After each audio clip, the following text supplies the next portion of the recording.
Friends, कैसे हो? मेरा नाम प्रियदीप सिंह नरूका और नरूका ऑनलाइन क्लासेस में आपका स्वागत है। तो फ्रेंड्स, इस वीडियो में मैं आपको मेरे पापा हुक्म से मिलवाऊंगा। हाय फ्रेंड्स, कैसे हो? आपका दोस्त प्रियदीप सिंह नरूका इस नरूका ऑनलाइन क्लासेस में आपका स्वागत है। तो आज मैं आपको अच्छी सी बात नहीं मिलवाऊंगा, आज मैं आपको पापा से मिलवाऊंगा। ये रहे मेरा पापा। सभी गुरुजनों व सम्मान्य सज्जनों को मेरी तरफ से नमस्कार व छोटे बच्चों के उज्जवल भविष्य की शुभकामनाएं। हमने सुना था एक इच्छा कुछ नहीं बदलती, एक निर्णय कुछ बदलता है, लेकिन एक दृढ़ निश्चय सब कुछ बदलता है। इस कहावत को मैंने अपनी आँखों से सच होते हुए देखा है। आज मैं इन दोनों बच्चों के यूट्यूब पे उतरने की एक ऐसी कहानी और एक सच्चाई मैं आपको बताने वाला हूँ जो हमें बहुत कुछ सिखाती है। और आपने देखा होगा कि बातें वो जो हमें बहुत कुछ सिखाती है। कोरोना काल में बच्चों की सहायता करने की जिद व एक गुल्लक ने कैसे पहुंचा दिया बच्चों को यूट्यूब तक। बहुत समय पहले की बात है, प्रियदीप सिंह नरूका जब 5th क्लास में पढ़ता था, मैं अक्सर इसको ऑनलाइन वीडियो से पढ़ाई करवाता था। उस समय इस बच्चे ने मेरे से कहा था कि पापा मैं भी ऑनलाइन क्लासेस लेना चाहता हूँ। तो उस दिन मैंने इस बच्चे को बताया था कि बेटा ऑनलाइन क्लासें पढ़ाने के लिए तो आपको बहुत मेहनत करनी पड़ेगी। बच्चे ने कहा पापा कितनी मेहनत? मैंने कहा बहुत मेहनत करनी पड़ेगी।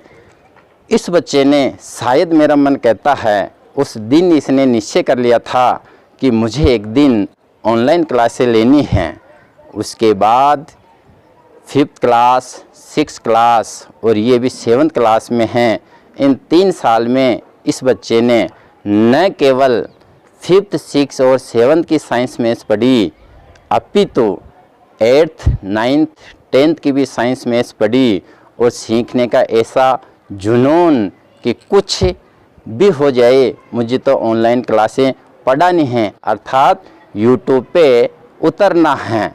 फिर कोरोना काल जब आया तो कोरोना काल में जहाँ स्कूलें बंद थी, इन बच्चों ने मेरे से कहा कि क्यों नहीं पापा हम हेल्प कर सकते हैं बच्चों की ऑनलाइन क्लासें लेकर के। जो भी बच्चे स्कूल नहीं जा रहे हैं और घर पे हैं तो साइंस, मैथ्स, इंग्लिश और SST उनको हम पढ़ा सकते हैं। मुझे पूरा विश्वास था कि ये बच्चे ऐसा कर सकते हैं, लेकिन मैंने पहले इनको इनके सब्जेक्ट की ऑनलाइन क्लासें दिखाई और ऑफलाइन मैंने इन बच्चों की तैयारी करवाई। फिर भी मैं ये चाहता था कि बच्चे बहुत अच्छी तैयारी के साथ में आगे बढ़ें। जब इन्होंने पूरा कोर्स करने के बाद यूट्यूब पे उतरने की मेरे को इच्छा जताई, तो मैं किसी न किसी प्रकार से इनको ये बताता रहा कि आपको और अधिक मेहनत करने की आवश्यकता है।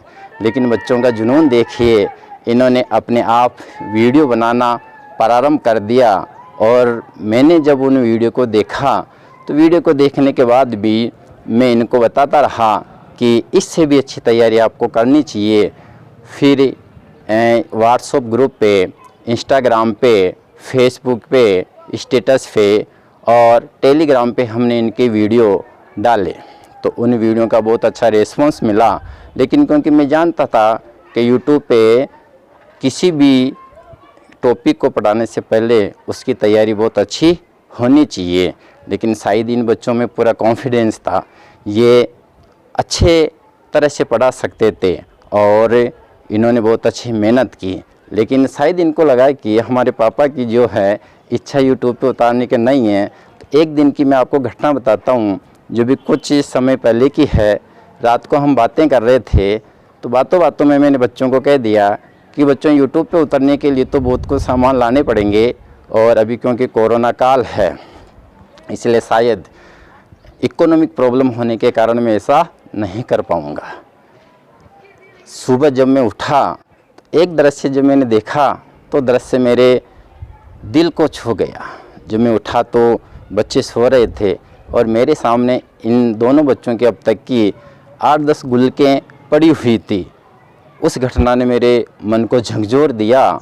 शायद मुझे अंदर से फीलिंग हुई कि बच्चों ने मेरी भावनाओं को समझा है और उसका प्रत्युत्तर इन्होंने इस रूप में दिया। मैंने सभी गुलकों में से सब गुल्लों को वापस रख दिया और 2 गुलकें मैंने वहीं पे ही रहने दी। जब बच्चे उठे तो बच्चों ने सोचा कि शायद पापा ने 2 गुलकें रखी है, लेकिन क्योंकि मुझे इनकी परीक्षा लेनी थी इसलिए मैंने इन बच्चों से कहा कि बच्चों अगर आपको यूट्यूब पे उतरना है तो इन दोनों गुलकों का आप ऐसा उपयोग बताओ जिससे मैं ये मान सकूं कि ये बच्चे यूट्यूब पे पढ़ाने लायक है। तो मुझे ये जान करके, ये सुन करके बहुत आश्चर्य हुआ। इन बच्चों ने कहा कि पापा इन दोनों गुलकों में जो भी हमें पैसे प्राप्त होते हैं क्यों ना हम उन पैसों से सर्दी में गरीब बच्चों को स्वेटर बांटें और किसी भूखे को खाना खिलाएं। इनकी ये बात मेरे दिल को छू गई और उस दिन हम उन पैसों से बच्चों के लिए गर्म कपड़े खरीदे, बच्चों को बांटा और बहुत सारे जो गरीब बच्चे थे उनको बांटने के बाद में उनको हमने फल फ्रूट भी खिलाया। ये घटना ऐसी थी जिन्होंने मेरे अंदर से मुझे इतना स्ट्रॉन्ग बना दिया था कि शायद अब इन बच्चों का यूट्यूब पे उतरने का समय आ गया है। उसी दिन मैंने ये संकल्प लिया कि मैं बहुत जल्दी ही इन बच्चों के लिए जो भी सामान पढ़ने के, पढ़ाने के और यूट्यूब के लिए चाहिए वो मैं सब इनको उपलब्ध कराऊंगा। तो मैं आपको बताना चाहता हूँ कि अगर हम बच्चों को घर में पढ़ाई का माहौल दें, संस्कार दें, उनकी सोच को पॉजिटिव रखें तो ये बच्चे एक ऐसे खिलते हुए फूल है, इनकी महकती हुई खुशबू ऐसी है जिसमें सृजनशीलता पाई जाती है, इनमें रचनात्मकता पाई जाती है। बच्चे अगर इनको आगे बढ़ने का मौका मिले तो बहुत कुछ कर सकते हैं। इसलिए बच्चों को हमें घर में पढ़ाई का माहौल उपलब्ध कराना चाहिए। अभी क्योंकि कोरोना काल है तो उनको ऑनलाइन पढ़ाई में ज़्यादा महत्व देने के लिए कहना चाहिए और अधिक से अधिक बच्चे सीख सकें, उसमें हम सबका, आपका, सबका बच्चों को सहयोग मिलना चाहिए। अतः मैं अंत में यही कहूँगा कि हमारे बच्चे चाहे छोटे हों चाहे बड़े हो, किसी भी क्लास में पढ़ते हो, हम हमारे घर में एक ऐसा माहौल बनाएं जिससे बच्चे हमेशा सकारात्मक सोच के साथ आगे बढ़े, उनकी सृजनशीलता बढ़े और वो कुछ अच्छा करने की, अच्छी पढ़ाई करने की और दूसरों को प्रेरणा देने की और हमारे लिए वो एक प्रेरणा बन जाए। मैं काफ़ी समय से ऑफलाइन क्लासेस लेता हूँ, लेकिन शायद ये एक मेरा सौभाग्य था कि आज मेरे दोनों बच्चों ने भी मुझे यूट्यूब पे आपके समक्ष आने के लिए मजबूर कर दिया। अतः मैं आपसे यही कहूँगा कि अपने बच्चों को अच्छा माहौल दें ताकि बच्चे वो कर सकें जो सपने हमने हमारे बच्चों से देखे हैं। आओ मिलकर कदम बढ़ाएं, शिक्षा को हर घर पहुंचाएं।